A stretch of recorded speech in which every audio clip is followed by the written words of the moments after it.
దేవుని కోసం ప్రతిష్ఠించబడిన మనుషుల జోలికి మీరు వెళ్ళొద్దు. ప్రైజ్ అలా. పెళ్లి చేసుకోవాలంటే బోళ్ళంతమంది ఉంటారు, ఒకటి కాదు కదా 4 చేసుకుంటారు, అది మీ ఇష్టం.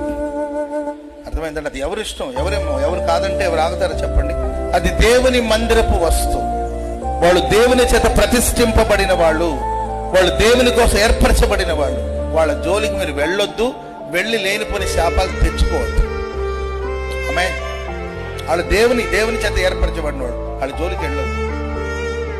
తిట్టాలన్నా కొట్టాలన్నా దేవుడికి అధికారం ఉంది. శిక్షిస్తాడు, అవసరమైతే రక్షిస్తాడు. హల్లెలూయా.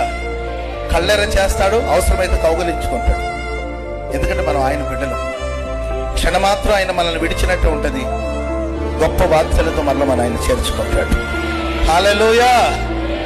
ఆ పాత్రల లెక్క ప్రభు చూసుకుంటాడు. మనం ఎవరు తెరిపించేదని చెప్పండి? మనం ఎవరమండి తెరిపించేది?